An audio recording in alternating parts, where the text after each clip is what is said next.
സങ്കീർത്തനങ്ങൾ 25 അധ്യായം അതിൻ്റെ 4 വാക്യത്തിൽ ഇങ്ങനെ പറയുന്നു: യഹോവേ, നിൻ്റെ വഴികളെ എന്നെ അറിയിക്കണമേ, നിൻ്റെ പാതകളെ എനിക്ക് ഉപദേശിച്ച് തരണമേ. അതേ പ്രിയമുള്ളവരെ, ഇന്നീ ലോകത്തിൽ അത്രത്തോളം വഷളത്വം നിറഞ്ഞ, അത്രത്തോളം അക്രമം നിറഞ്ഞ, അത്രത്തോളം ചതിക്കുഴികൾ പതിയിരിക്കുന്ന ഈ ലോകത്ത് നമ്മൾ എങ്ങനെയാണ് നടക്കേണ്ടതെന്ന് ദൈവത്തിന് മാത്രമേ നമുക്ക് ഉപദേശിച്ച് തരുവാനായിട്ട് സാധിക്കുകയുള്ളൂ. നമ്മൾ നോക്കാമല്ലോ, ഇന്നത്തെ യുവതലമുറ മുഴുവനും എങ്ങനെയായിരിക്കുന്നു? മദ്യത്തിനും മയക്കുമരുന്നിനും ലഹരിക്കും അടിമയായിരിക്കുന്നു.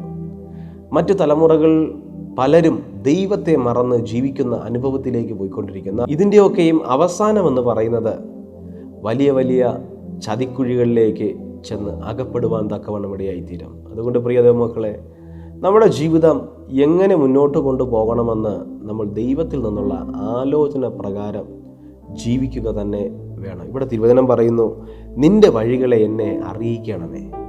ഞാൻ എങ്ങനെയാണ് മുന്നോട്ട് പോകേണ്ടത്? നാളെ ഞാൻ എങ്ങനെ അടുത്ത സ്റ്റെപ്പ് വയ്ക്കണം? എൻ്റെ ബിസിനസ്സിൻ്റെ അടുത്ത സ്റ്റെപ്പ് ഞാൻ എങ്ങനെ വയ്ക്കണം?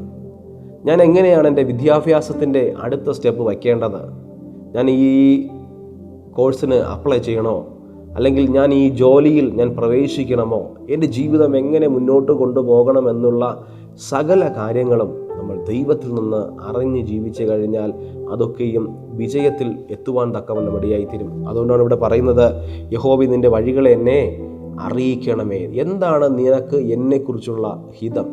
ദൈവത്തിൻ്റെ ഹിതം എന്താണെന്ന് നമ്മൾ മനസ്സിലാക്കി മുന്നോട്ട് പോകുന്നുവെങ്കിൽ അവിടെ ഒന്നും നമ്മൾ എന്ത് ചെയ്യത്തില്ല, തളർന്നു പോകത്തില്ല, പരാജയപ്പെട്ടു പോകത്തില്ല എന്ന് തിരുവചനം നമ്മളെ പഠിപ്പിക്കുന്നു. അതുമാത്രമല്ല, നിൻ്റെ പാതകളെ എനിക്ക് ഉപദേശിച്ച് തരണമേ. നമ്മൾ എങ്ങനെയാണ് സഞ്ചരിക്കേണ്ടത്, ഏത് വഴിയാണ് സഞ്ചരിക്കേണ്ടതെന്നുള്ള ഉപദേശത്തിൽ, ദൈവത്തിൻ്റെ ഉപദേശത്തിൽ നമ്മൾ ജീവിക്കുന്നുവെങ്കിൽ നമ്മൾ തീർച്ചയായും ഒരു സക്സസ്ഫുൾ ലൈഫിലേക്ക് നമ്മൾ എത്തപ്പെടുവാൻ തക്കവണ്ണം ഇടയായിത്തീരും. അതുകൊണ്ട് ഇന്ന് ഈ സന്ദേശം കേട്ടുകൊണ്ടിരിക്കുന്ന പ്രിയ സഹോദരങ്ങളെ, ഇന്ന് നിങ്ങൾക്ക് ഒരു നിമിഷം ദൈവസന്നിധിയിൽ ഒന്ന് പറയുവാൻ സാധിക്കുന്നുണ്ടോ?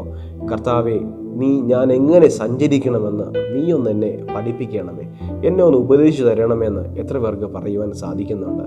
അങ്ങനെ നിങ്ങൾ പ്രാർത്ഥിക്കുന്നുവെങ്കിൽ, അങ്ങനെ നിങ്ങൾ സഞ്ചരിക്കുന്നുവെങ്കിൽ വലിയ വലിയ വിജയങ്ങളിലേക്ക് എത്തുവാൻ തക്കവണ്ണം ഇടയായിത്തീരും. God bless you all.